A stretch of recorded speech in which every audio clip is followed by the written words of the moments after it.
Hi everyone, my name is Kyle Torres. I'm the Senior Channel Account Executive for the Sophos MSP team here in EMEA.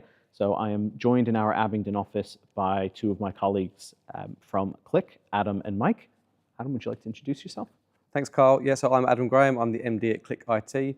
We've been an MSP now for over 20 years, working in the not-for-profit, education and SMB space, covering the entire of the UK. And this is my colleague, Mike. Thanks, Ed. I'm Mike Horton. I'm Head of Business Development here at Qlic IT. And if you haven't watched our previous videos in this session, then I oversee our account management team, customer success team, and marketing team as well. So I'm responsible for a smooth customer journey right the way through from initial contact all the way through there, hopefully many years with us at Qlic. That's great. Thanks, guys. So we'll jump straight into it on this one. If anyone hasn't joined the last two sessions, we talked. The first session, we talked a little bit about the history of Qlic, the journey that you've been on, as well as Sophos. And then the last session, we talked a bit more about how we bring those together. What are some of the challenges we've seen as well? So for this one, I want to get a little bit more into the style of business that we do, and that's services. We're here because we're in managed services, an MSP team, you're an MSSP. So I wanted to ask you, what would you say you'd consider the biggest difference between being a reseller and being a service provider? I think it's similar to the service that we get from Sophos. Really, it's consultative. We're not here to just resell products straight off the shelf. We want to be a personal shopper in that sense. We want to find out what your pain points are and your problems. And organisations come to us because they may have an idea on a particular product or service or pain point that they have, but they can't quite find the solution. And so we partner with organisations like Sophos to help build that bespoke package rather than something straight off the shelf that they could just pick up in a box and buy as is. Yeah, I think it's been really important over the last few years, over the last 10 years, we've seen a real shift from a break-fix IT support company of old to more of a consultancy service. And that's what we offer. It's very much a consultative approach. We want to hear what your problems are, why you're in the market, and what you need, and we'll come up with a solution for you. And that's really about the strategy and leadership, and that's how we work best. Do you find that that's been better for Qlic? Do you feel that services was the right route to go down? With how you're growing and expanding, do you feel like services was that right path for you? I think the market told us it was. I don't know if that was necessarily a decision we consciously made, but we've always been really good at evolving. The whole time that I've been with the organisation, we've evolved and we've looked ahead. And we've thanked partners for doing that for us as well. So yeah, it's been a natural evolution of the kind of service that we now offer. And I think also that's just the nature of being an MSP nowadays. I think the kind of traditional break-fix approach, as Adam mentioned, is perhaps less important or rather more expected, and it's the minimum requirement now for the MSP market. I think for us, what we need to do is make sure that the services and products and solutions that we offer, importantly solutions, are correct for the sectors that we work in. As we mentioned previously, that's non-profit and education sectors, and they're tailored and also reviewed. And we're making sure that we're constantly checking to make sure the solutions that we're offering are correct for those sectors and for the organisations that we're working with as well. Do you find that taking that consultative approach has helped you foster another layer of trust with your customer, builds that relationship? Yeah, I think it's a must-have nowadays. I think when we're going to speak to new prospective clients and to existing clients, IT leadership, IT strategy are one of the most vital parts of the relationship. Just having an MSP that can provide a fantastic support service and customer service approach isn't good enough anymore. You need to be able to have that consultancy, that approach, that advice on GDPR, on cyber essentials, on the next big security threat. We need to be able to have those solutions for our customers ready, and that's been really a must-have as part of any MSP's offering going forward. And do you feel that Sophos as a vendor supports you in that consultative approach rather than just saying, here's the new product, buy a bunch of units of that? Do you find that Sophos as a vendor is adequate in supporting you with that consultative approach? Yeah, hugely. I've got recent examples of clients that have approached us with perhaps some unique situations. I won't go into too many details, but unique situations where we've needed to lean on Sophos for help and understanding. And the team are fantastic, even to the point of sort of delivering demos and presentations for us and helping engage with the customer, help them understand more about the product. The support we receive for that, and obviously therefore our customers receive, is we don't see that anywhere else. We're not getting that with any other vendors, particularly in the security space as well. Great. You mentioned, Mike, earlier evolving. that you're always looking at that step. So I'd like to ask, what are your next kind of plans? Do you have any sort of new services that you're interested in launching, any new spaces or verticals that you're getting into? What are your plans for cybersecurity in the future? Yeah, there's twofold actually. So we were talking earlier on about bundles, and I think actually something we've avoided in the past, perhaps because the solutions weren't quite there for us, is bundling in our support services alongside complementary services. I think that's going to be a big thing that we focus on over the next 12 to 24 months. We've also taken a big dive into telecoms as well and connectivity, so that's going to be huge for us. And again, along with that comes mobile device management and phishing threats and all the various other things that are going to come within that sector. So I think we're going to be looking at more. Sophos email is a good example of that as well. But yeah, more into mobile device management and how we can keep those devices protected that are now going to form part of that customer relationship. Yeah, and in terms of verticals as well, we've just started working in the education sector over the last 18 months. So again, making sure the Sophos product range is going to support us there, which it has done so far. We've got a lot of people using Sophos firewalls already in their schools, using Sophos Endpoint, Sophos Central, and even some now using Sophos MDR. So it's really important that, again, you've supported us in that journey in working with education clients and helping them understand the benefits of working with a vendor like Sophos. So you've mentioned that you're moving into education, and we've mentioned a couple times that you're working with nonprofits today. I wanted to just kind of circle back to that because it's really interesting to build up such a sizable managed service business with a sector that traditionally doesn't have as much of a budget, can be a bit trickier to work with. What were those challenges? Were there any challenges that you found working with nonprofits specifically with managed services? Yeah, I mean, that's exactly what we do best, is we've understood those challenges from day one. So it was around about 12, 15 years ago, we decided that was the sector we wanted to work in most. We had a real value in that sector. We felt that we could bring value to them, and we understood what their needs were.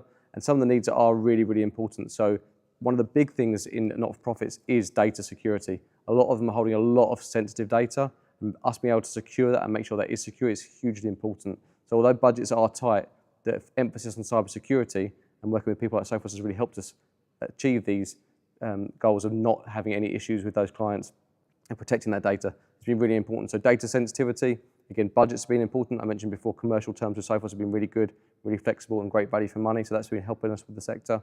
And just having solutions that are bundled together so we're not confusing the client. They can understand this is a solution that will fit their organization and fit it well across all different areas of cybersecurity, be it phishing, central endpoint management, firewalls, managed detection response. There's products across the whole range of Sophos that we can bundle together and make work for the sector. I think there's an interesting, and in fact, I think this came from a previous session we had with Sophos. It's the third sector, the not-for-profit sector, is one of the most attacked worldwide, and that, I presume, comes down to a public perception of no money or low expertise within the sector. We've not found that to be the case. Actually, a lot of the organisations most organisations we work with are really proactive around cybersecurity. What they lack is knowledge and information, and that's where hopefully we can deliver some of that, obviously with Sophos as well, to help upskill them and really understand what kind of threats are out there, the products and services and solutions that are available, and also just getting good value for money and bundling these things together in a way that are complementary to each other and not overlapping. Fantastic. Yeah, thank you. Again, I will ask, do you guys have any questions that you'd like to ask me now that I've been asking you questions nonstop? Any questions that you have for me? Yeah, I'd like to know, so how does Sophos view the role of partners like Qlic in today's cybersecurity landscape? Well, I've mentioned in the other sessions about us being 100% channel, so I'd say partners are absolutely integral to what we do. We are 100% channel. My role is completely focused around talking to the partners, making sure that you have everything that you need to then take that, to the end users. When we want to talk to end users, when we want to go out there and put ourselves in front of end users, it's through our partners. So we have to make sure, it's very important. We have to make sure our communications are good with you, that you trust us, that there's that level of trust that you can call us, you can say, I want to do a webinar with my customers. I'm not going to do a webinar to all the nonprofits in your area. I'm going to work with one of our managed service providers that knows that market, and we can leverage each other's expertise. So it's a partnership. It is very much a channel partnership, and I'd say partners are very, very important to this. I'd agree with that. Yeah, I think it makes sense. So, what tools or support does Sophos provide to partners like Qlic to help us move beyond sort of day-to-day product reselling and become more trusted security advisors? Yeah, I think there's two main ways. There's a self-service aspect. The first part of that is the self-service aspect, making sure that you have up-to-date content, product information, marketing materials, and training. So if you can't ever get a hold of someone, which is the second one I'll go over, the fact that you've got that on demand. A lot of the materials that I help out with partners will often take from our partner portal. When they say, oh, that's a great resource, where did I get that? I say, well, good news, you have that same access as well. So it's making sure that everything is self-service. The partners know where they can get that from. There's a lot of tools we have there, from marketing to technical training to sales training, assets. Everything there is on that asset library, the partner portal, the self-service piece. The other half of that is the human team behind that. So when I joined Sophos, I was one of 6 people on the MSP team in EMEA. I'm now one of 19. We've been growing that team because we are supporting the partners there. We are there to help you do white space across your customer accounts. If you have been to an event and you have a lead list, we're here to help you map those accounts and close opportunities.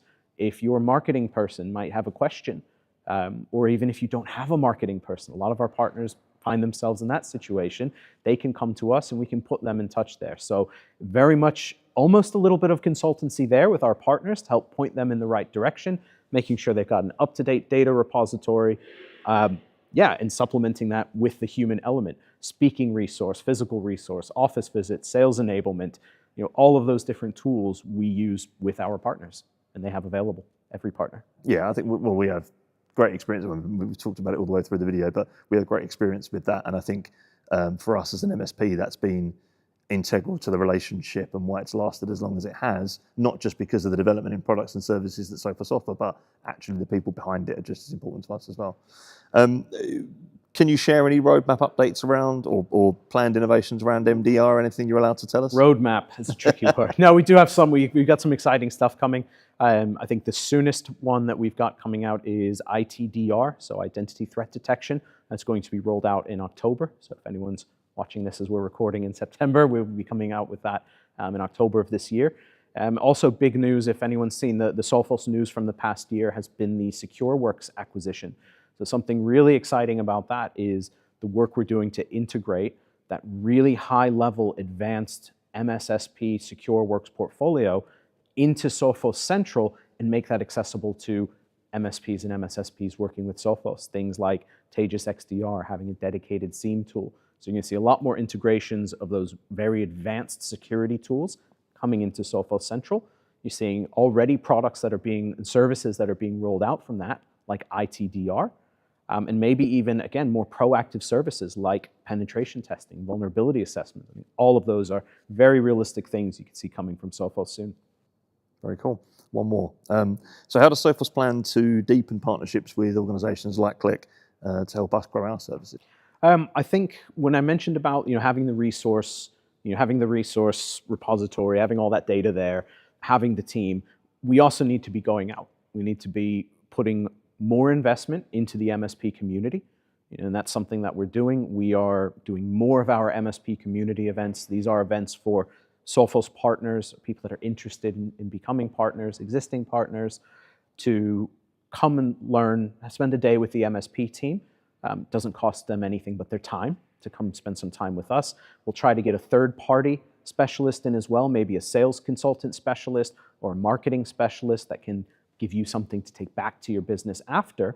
But we're trying to get more into that MSP community space. We have very good momentum with the resources we have, with the team we have. So it's doing more of the same. But again, how do we evolve? How do we evolve? It's getting into that community space. We finally have the team to go out and see as many partners as we'd like to and do these events. And we're going to start doing that. We have the past couple of years. And again, you're going to see more of that this year. You've definitely seen that, haven't we, over the years? That 100%. Putting more into it has been fantastic, giving us more of your resource and being able to support us on events, on webinars, those kind of things. And that's been really fantastic. Good. I'm glad you've seen that. That's good. That's really great, Carl. Thank you very much. Yeah, thanks, Adam. Thanks, Mike. It was good doing these sessions with you, and we'll speak again soon. Thank you. Thanks for your time.